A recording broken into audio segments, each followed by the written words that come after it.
So did anybody see our post on social media with the toilet paper? You know, does it go under? Does it go over? Beard, mullet? Anybody? So I watched a Charmin commercial, and they do it where it comes over the front, so it would have been A. It was pretty unanimous. So anyway, we're starting a brand new series today. Let's start out with the important stuff, right? So we're starting a brand new series today called It's Not You, It's Me, and we're talking about relationships. Now, quick little logistical thing I think you need to understand just to kind of get the big picture of the situation, right? So here, we like to take our messages and put them into a series. And you probably picked up on that if you were here with us the past few weeks. We did a series called Detox. And what that means is sometimes, really a series can be one of two things. We can have several individual messages with one common theme, or we can have really one message that's broken up into several parts, right? So for the first series we did, Detox, that was one series with several messages with one theme, right? We talked about greed, we talked about shame, we talked about pride, and you can kind of take each one of those messages individually, right? And the overarching theme was that those things aren't just wrong, they are toxic. You know, I like the energy this morning. Good. Right, but then we have other series, right, where it's really like just several parts. So think the first type of series is kind of like watching The Price is Right. Anybody watch Price is Right? How about Price is Right when Bob Barker was on it, when it was good, right? Okay, yes. You can kind of tune in any day of the week at 11 o'clock and just watch an episode and get your fill and be like, that was great, right? But take a show like Lost. Anybody watch Lost? All right, yeah, I agree. It wasn't really that great. But if you just tune in just to any random episode, you might watch it and be like, why are there polar bears on the island, right? Because you don't know the full picture. So that's kind of this part of the series, right? Or this series, rather. It's one message that's broken up into several parts. So if at any point you're kind of like, that sounded kind of incomplete, like we didn't really wrap it up there, it is. It is incomplete, right? Okay, so that's just an important thing that you need to know as we go into this. So today, what we're looking at is a game-changing approach to relationships. We're not looking at little things that might help your relationship.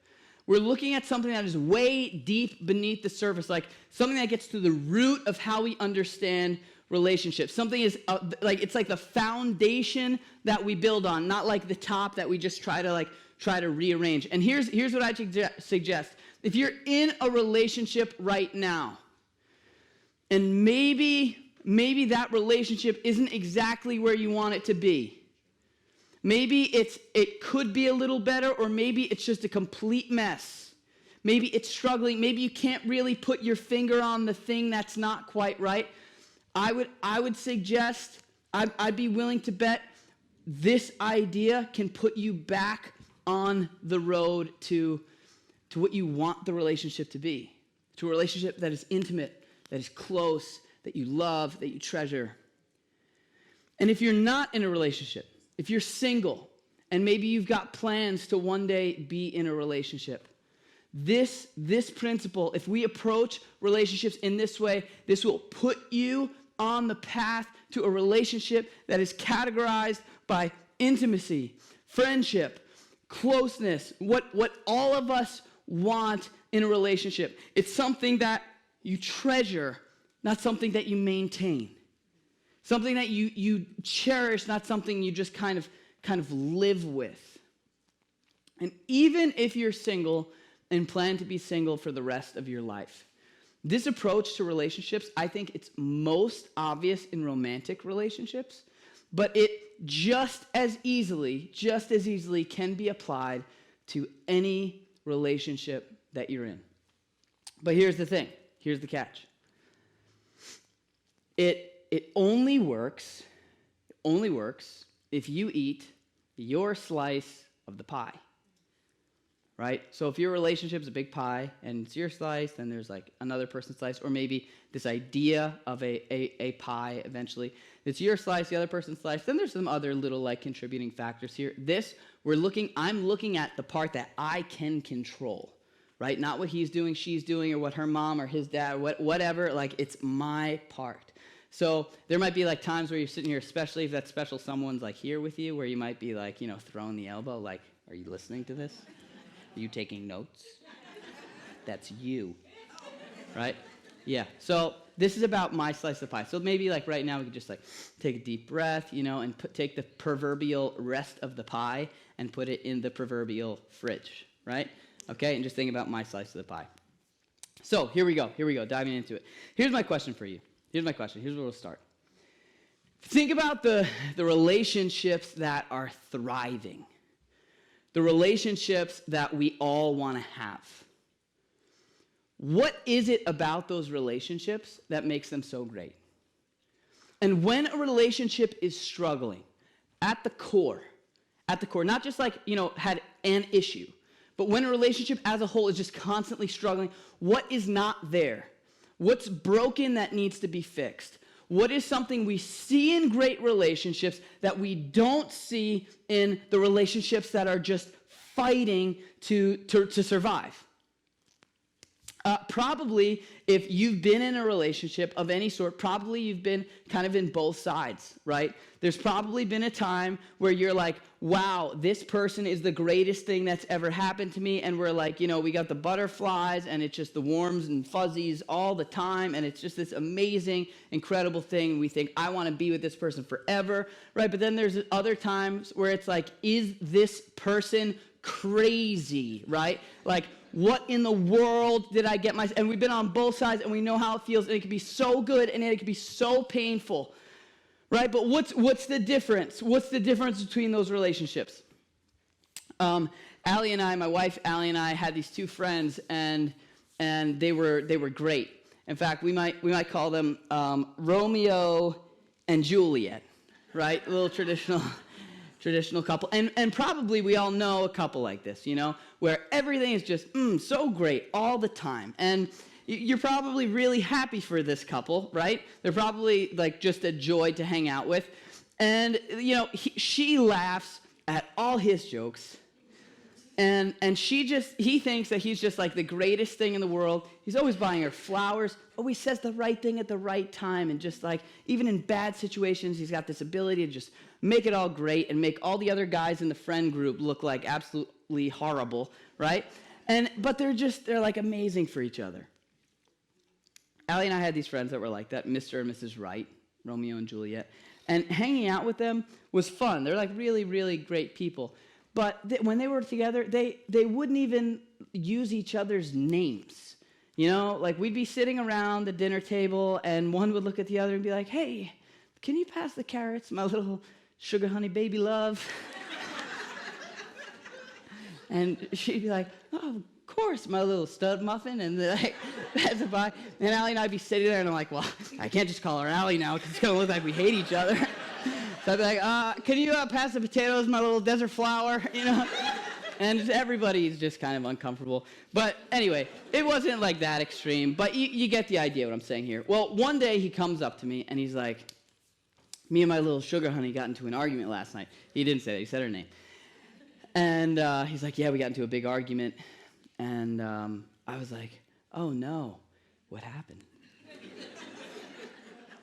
And he's like, well, we have a baby, and the baby like just cries in the middle of the night, and we can't get him to sleep. And I like cut him off. I'm like, oh, I get that. We've got two kids. My first kid had colic for a year straight. All she did was cry. She didn't eat, she didn't sleep, she didn't breathe, just scream at the top of her lungs for a whole year. Then the second one came, we're like, oh, this one's gonna be a break. Nope, 8 months of colic, same thing, just screaming. By the end of it, in the middle of the night, we're just trying not to throw things at each other because we've both lost our minds, right?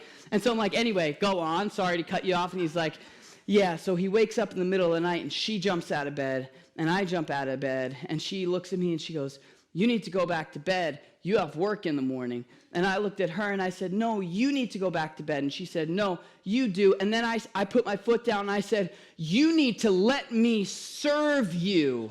And I was like, oh, gross.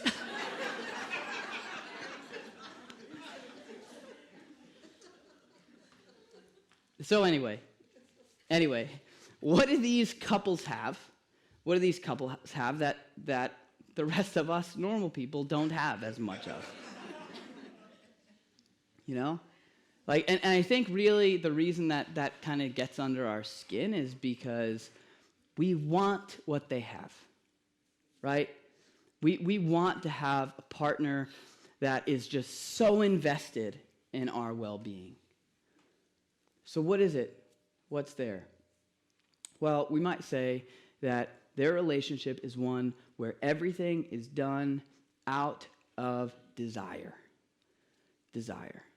It's my desire for you and your desire for me. And this is really how like we were made to live. We crave it. We crave desire. And it becomes a cycle.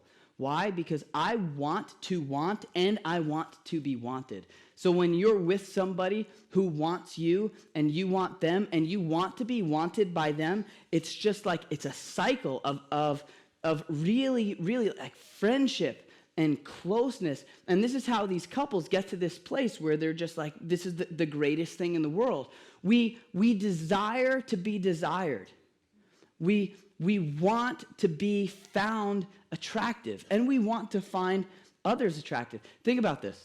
It starts when we're young. You see it even in little kids. My daughter, like I said, she's 5. She's never getting married or dating anybody, but she likes fairy tales, right? These like old stories, and it starts when we're young. What is every fairy tale about? It's some, girl up in a tower somewhere who is longing for the night. She's longing for the prince. She desires someone deeply to come get her. And what's he doing? He is willing to fight dragons and face the fire and fight off all the bad guys because his desire for her is so intense, right? And it's this beautiful picture of desire, and it ends, and they live happily ever after, and it's great. And we see this not just in that, but we see it in boys, like superhero movies. Right? The superhero always has to rescue somebody who coincidentally really, really wants to be with him. And he really wants to be with her. She really wants to be with him. And so it's this like picture of this cycle of desire. Have you ever seen the movie where the hero rescues that girl that's just totally indifferent about the whole rescuing situation because she's already in a committed relationship with somebody else? No. That one didn't make it. Right? Because we're attracted to being attracted. We desire to be desired. It's part of who we are. If you look at any kind of marketing, right, where it uses one sex to attract the other sex, right, it is always they leverage desire. The person or the model who's in that commercial or in that ad always has this intense look of desire. They're playing on that. They're making money off of our need to be desired. It's also how the pornography industry has made all their money because they tap into the consumer's desire to be desired. We want that. We need that. We were made and we crave desires. And that's what's happening in one of these relationships where it seems like the two are crazy about each other. They desire one another. They want the other one wants them, and it's a cycle. It's a cycle. It's also what makes relationships outside of marriage so dangerous, right? At some point, you're with somebody, and you're like, this person's the greatest person in the world. I want to spend the rest of my life with them. You'd never think of being with somebody else, but all of a sudden, like, the desire kind of slows down. It kind of, like, dries up a little bit, right? And then all of a sudden, you're working, and you're with someone else every single day, and then that person starts to make you feel desired. And all of a sudden, this idea of being with somebody else, like, no way, I would never, ever do it. All of a sudden, there's this intense pull because they're tapping into something that you need, that you crave, desire.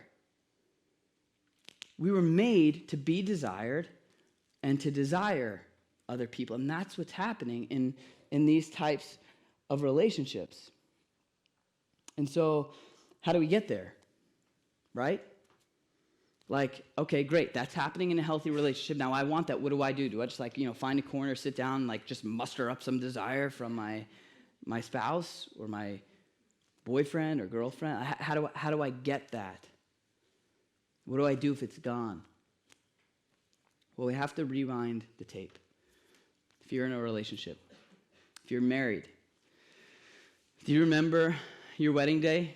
Remember what you walked down the aisle with or walked out to the altar with on your wedding day?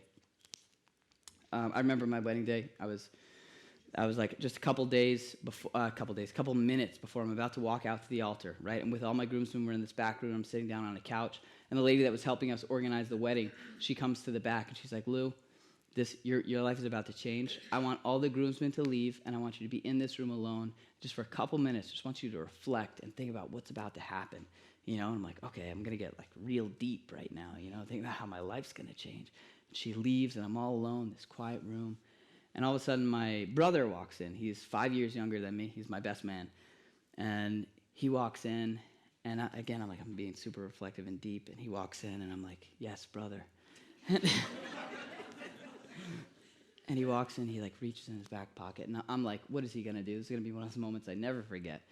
He reaches in his back pocket. He pulls out his hair wax, and he's like, do you think you could help me do my hair before we go out there? I didn't have a chance to do it. I was like, okay. So that was how I went out to the altar. And it was great. My ring went on really nicely. My hands are covered in hair gel. But do you remember what you walked out with?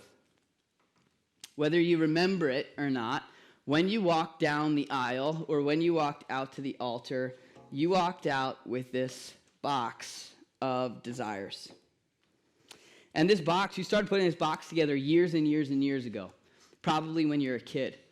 And you started thinking about the kind of person that you wanted to be with, the kind of person you want to spend the rest of your life with. And these desires aren't bad things. It's just maybe it's the way you were raised. Maybe it was what you were used to. Maybe it was what you saw in a healthy relationship. And maybe you thought one day I'm going to meet somebody who's going to make me a mom. Or I'm going to meet somebody who's going to be the mother of my children. Or maybe you thought, one day I'm going to go out and I'm going to meet somebody who helps me cook, just like my mom did. She cooked for me, right? And or maybe you think, one day I'm going to find somebody, and again, this changes from person to person, but maybe you think one day I'm going to find somebody who's going to go to work for us, right? He or she is going to put in the time and is going to come home from work and is going to be able to provide for us. And maybe one day we'll even have enough to get a house. Maybe one day we'll go on vacation. We'll take the family out on vacation, and we've got all these dreams and all these desires. And maybe I'll have someone who helps me take care of the house, right? And we keep it so nice, we keep it so clean. Yeah, that'll be the day, right? We find that, and at some point with your box, you're walking around, maybe you're at college or something, going from class to class, and all of a sudden you see someone. And you talk to them, and you look down at your desires, and you look at them, and you're like, this looks like a good match.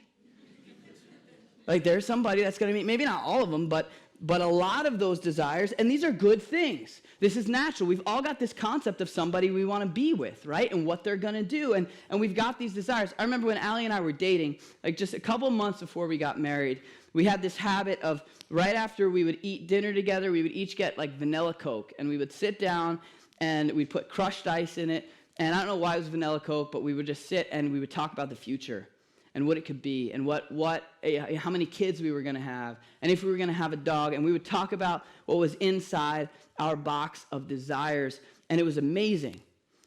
And I remember when we first got married, we're sitting down one day, and she goes and she gets all our clothes because now they both go in the same washing machine. She takes all the clothes. They've just come out of the dryer. She sits down, dumps them out on the table, in our little living room that we had there, and we both start folding together, and I'm looking at all these things, and now there's a lot of things now I'm not used to in my pile of clothes, right? And there's all these rules of what you can do with this and what you can't do with that. And then there's this one thing, I picked it up and I was like, well, this could either be something you wear at a really fancy, party or something you sleep in. It might be a shirt, might be a dress, I don't know. But there's all these things. I don't know where to start. I don't know what they are. So anyway, I'm starting to fold them, and Allie looks at me and she was like, listen, why don't you just not do the laundry? And I was like, go on. She's like, I like this. I like to sit down. It's kind of therapeutic for me. I'll watch TV, and I just like to do it. So just don't touch the laundry anymore. I was like, anymore? She was like, yeah, this will be the thing that I do. I'll do the laundry in this relationship. And that moment, like, I looked up, and the clouds opened, and there were angels singing. And I was like, this is the most amazing thing ever. And you know what happened? That wheel of desire, like, it starts to spin. And maybe that's how your relationship, if you're in a relationship, maybe it started like that. Wow, this is the best decision I've ever made. It's unbelievable, it's incredible, and it's desire. And I want you, and you want me, and you do the things I want, and I do the things you want. And it's crazy, and it's amazing, right? But what happens? Like, you live happily ever after? No. Eventually, that wheel, it starts to, like, sputter, the little cycle. It's like, oh, we hit our first bump, like, huge, big fight, right? First big fight.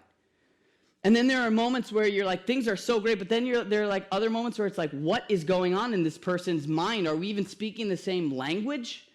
And things start to change, and all of a sudden, that desire fades a little bit. And we can handle it a bunch of different ways. Like, we might try to explain it, and be like, you know, it's just a season of life. We've got kids now. We're both working a lot. Things have changed. So, yeah, I mean, that was just the honeymoon phase, right? And we'll just kind of say, like, well, that's why. Or sometimes, like, the season, it just doesn't end, and it goes on, and goes on, and goes on. And it's like, okay, well, I don't know. Maybe I just picked the wrong person. And so we get out of it. Or maybe, like, the desire's gone, and we sit there, and maybe it's because of our kids, maybe it's because of what we believe, but the desire never comes back, and we just kind of throw up our hands, and we're like, you know what? I guess this is just the new reality, right? And maybe that's where you are today, right? Like, maybe you're wondering, like, what happened? What's gone?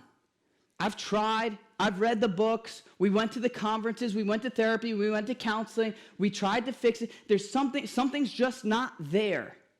And I can't really put my finger on it. And I don't really know where to find it, but I know that it's not there. And so it's just, like, frustrating. It's really, really frustrating. So what happened? What happened? Well, at some point, these desires, they shifted from our desire box, and they went into a box that we found at some point called expectations. Maybe this was a year into the marriage. Maybe it was on the honeymoon. Maybe it was after the honeymoon. Maybe it was when you walked down the aisle the other way. But at some point, it went from, these are the things that I would love to see in somebody, to, well, this is now what I expect. It went from, like, I would love to one day have someone who would cook for me, to, really, we're going to have, like, takeout again this week? Or it went from, I would love to have someone who would help build a family for me, to, like, that elbow in the middle of the night that's like, hey, they're up again. He's up again. Right? And it goes from something that I want, something that I'm looking for, something that I desire in somebody, to what I expect from you. And here's the dangerous thing about desires, right? You can't have something be a desire and an expectation at the same time. We handle them totally differently. We respond to them totally differently. Think about it like this. If you work, right? Have you ever gotten an unexpected expression of gratitude? Like, maybe your boss was like, hey, you know what? You've been working hard. I want you to just take the day off, right? Or here's a Christmas bonus, something you weren't expecting. Well, what does that do in you? It creates a sense of appreciation. Like, wow, yes, of course it's something I desire, but it's not something I expect. And because of that, it actually, like, organizations that do this well, actually create like in cultures of loyalty because their people feel close to the organization that they work for. They feel a sense of gratitude. It's the equivalent really of intimacy, this closeness, this like, I'm proud that I am part of this relationship. But now take that and now think about your paycheck, right? You ever like see your paycheck and just get a huge smile on your face? Like, wow, I got paid again. No. Why? Because a paycheck is an expectation. A paycheck is something you believe you deserve. And so the way we respond, if you don't get something you desire, it's like, well, maybe next time, whatever. But if you don't get something that you expect, it's like, excuse me, and we go knocking on the HR door. Like, I was supposed to get paid on the 5th. It's the 6th. What happened? Where is it? And in a relationship that is built on expectations, it goes from everything being out of desire to now everything in the relationship is done out of expectation. When that happens, you enter into, whether you realize it or not, you probably never refer to it as this, but you enter into a debt-debtor relationship. Where and here's the thing that makes it so dangerous. You can justify it. You can say, whoa, you agreed. You said, you promised, we talked about this, or we can make it spiritual and say, you vowed, or this is your God-given role to do this. And you can justify it. And you can live there if you want. In that justification, you can build your relationship on expectations, but it will totally rob you of any kind of gratitude in the relationship, of any sense of intimacy, of any sense of friendship, of any sense of closeness, because everything that you're getting from your spouse is something that you believe that you are owed. When you're in a debt-debtor relationship, when you fail, it's or when I fail, right? My spouse is now looking at me and saying, you owe me. You owe me. When she fails, I'm looking at her, and I would never say this, right? But it's this feeling like, you owe me. You're supposed to do this. You said you would do this, and now it's what I expect, and now if you don't do it, you haven't lived up to what you said you were going to do, and you owe me. We talked about this. Tom spoke about this. What says you owe me? Anger. And so some of us will power up and we'll have these big explosive fights, and others of us will power down and will emotionally disengage and unplug from the relationship. And the relationship just feels like this unending pile of debt, like I could just never do enough for you. I can never be enough for you, right? Have you heard that? Have you heard people say that? I just feel like as a spouse, I'm just never enough. Why? Because everything in the relationship is out of expectations. And so it's a debt-debtor relationship. What's even more heartbreaking is that when you succeed in a debt-debtor relationship, nobody wins. Why? Because you've only done what you're expected to do. It's like, here's the standard. Great. You met it. Congratulations. You're not that bad. It's about time. About time you vacuumed the house. About time you came home when you said you would. About time we're going out on a date. About time you got up and took care of him. It's about time. And so with expectations, there isn't, if like, here's the growth, right? Here's the intimacy, here's the friendship, there's no room. You can't. You're only doing what you agreed to do. You're only paying your debt. I think the best way we could think about it is like with a mortgage or with a student loan, right? You've got these lenders. You've got these two groups that are investing a ton in each other. If you have a mortgage, think about it. That group has made it possible for you to own a home and build a family in that home, maybe. Right? For me, there's no way I'd be able to have a house if it wasn't for a mortgage. These people have given me so much, and you know what? I'm also giving them so much. I'm paying interest. They're getting way more than they gave me, but it's an agreement that we made. We are both highly invested in each other. Without them, I don't get a house. Without me, they don't exist, right? So it's mutually beneficial, and often it's a 20, 30-year relationship. There's two groups that are very involved in each other, right? Same thing with student loans. These people made it possible for you to go to school and have a future. And you agreed, okay, I'll pay you more money, I'll pay you interest so that I can go to school. It's a mutually beneficial relationship. But is there anybody in here that's got their mortgage company tattooed across their arm? Freedom Mortgage right across the chest. No. Is there any intimacy in that relationship? Does anybody feel a sense of connection or loyalty or pride with that relationship? Absolutely not. Why? Because it's a debt-debtor relationship. You do what you said you would do, I'll do what I said I will do, and we'll both be fine. And some of us have settled for a debt-debtor relationship in our marriage. And here's the sad part. At its worst, a debt-debtor relationship is this feeling like I can never win. And at its best, a debt-debtor relationship is mutual compromise. It's you do what you said you would do, I'll do what I said we'll do, and you know what? We just won't have any problems. But there won't be any closeness. There won't be any friendship. There won't be any intimacy. Nobody wins. Nobody wins in a debt-debtor relationship.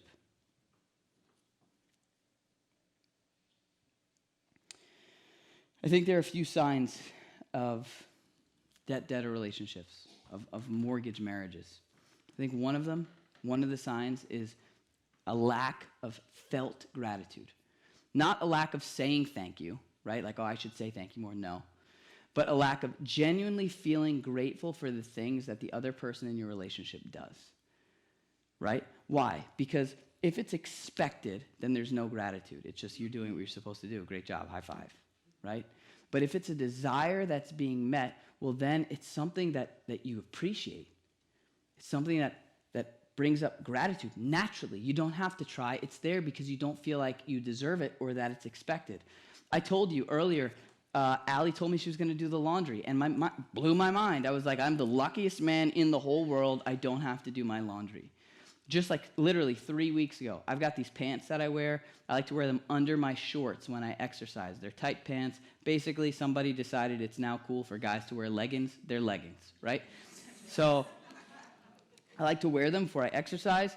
And the other day, I've got this wife that does all the laundry, right? She also runs the kids' department. She also takes care of our kids. She does a million things. And I'm sitting in the laundry room, I'm looking around for my pants, and I'm pouting, my pants still aren't washed. You know why? Because what started out once, here's what they look like, as a desire, over time became something I learned to expect. And now, literally, I'll walk in the room, I'll walk around clean piles of clothes because it's just something you expect. It's a debt-debtor relationship. I think the other sign of a relationship like this is this moment when it's different for every family, every relationship based on what your schedule looks like, but it's the moment when the couple that has been apart is now back together again. I think it's a moment of disproportionate influence, meaning it means more than other moments, and I think it shows you more about the relationship than other moments. In our house, what it looks like is me coming home from work and Allie finishing her part-time work and trying to get the kids ready and getting dinner set up, right? And so in our house, and it might look very different, maybe it's the mom coming home from work and the dad taking care of the kids, or I don't know what it might look like, but in our house, I can tell you, for me, at least, when I come home from work, I feel like I'm coming off of a battlefield, right? It's like I was just out there breaking my back so that you guys can have what you want. So that, I'm out there trying to win the bread for my family, and I come in and I'm exhausted, and maybe you can relate to this. You drop your keys down, and you're like, okay, I'm home. Right? And in the same way, what she's doing, she's been taking care of the kids all day. She's trying to teach these little humans how to be real people, and she's trying to teach them how to use the potty, and they're going crazy, and she's coming here and doing work here, and she's doing a million things, and we're both we're trying so hard to do what we have to do and to make it on Long Island and just survive here. And I'm sure it's like that for so many of you here, right? And here we come home and we're together, and there's this moment for the two of us to fall into each other, to high five and be like, you're making it and I'm making it and we're trying to get through it. And yeah, maybe the house isn't as clean as we would want it to, and maybe I want it to be, and maybe I'm 20 minutes later than you thought I was going to be, but you know what? We're doing it. And there's a chance for the two of you I think it tells you, is it a desire or an expectation-based relationship? There's a moment for the two of us to fall into each other, to grow closer in all the difficulty, and to find rest and friendship and intimacy and the fact that we're together. Or it could be a moment when you collect the debts, where both of you walk in and pull out the clipboards and go, you said you were going to be home 20 minutes ago. Or somebody walks in and goes, why is that? Do I have to come home to a dirty house every day? I heard the kids were late to school today. What? And it becomes a moment where you're reconciling the debts rather than a moment when the two can embrace each other. Embrace each other. It's the difference, expectations or desires. Debtor, we're off the hook. The Apostle Paul explains in a letter that he writes to a church in Ephesus. And what he does is he kind of breaks down God's design for marriage. It's one that is filled with intimacy, of friendship, of closeness. It's whether you know it or not. I know some of us think like God coming into the marriage, and they're like, no thanks. Whether you realize it or not, it is the kind of relationship all of us desire to be in. All of us want. He explains that piece by piece. And that's what we're going to talk about next week. But for this week, if you're in a relationship, I want you to leave here today. And in the car, at home, or before you go to bed, I want you to take a minute and ask yourself, what does my spouse or my significant other, what do they owe me? What, if I don't get, am I going to feel like there is a debt to be paid? And then you come back and we'll talk about what to do with that. Let's pray together. God, you are so good to us. You care about us more than we can understand. You want us to live in relationships that are thriving, that are flourishing, ones that you have designed, that are structured after the design that you've created. So God, in this first step of looking at our relationships, would you help us to see where there are unpaid debts, where we're holding things against one another, where there's anger, bitterness, disengagement, disappointment, distance, unmet expectations. God, would you free us? Would you free us from that model? Help us to see how much greater it could be, how much closer, how much better our relationships could be, so that they would be something we treasure, not something we maintain. God, would you help us to eat our slice of the pie? In Jesus' name we pray.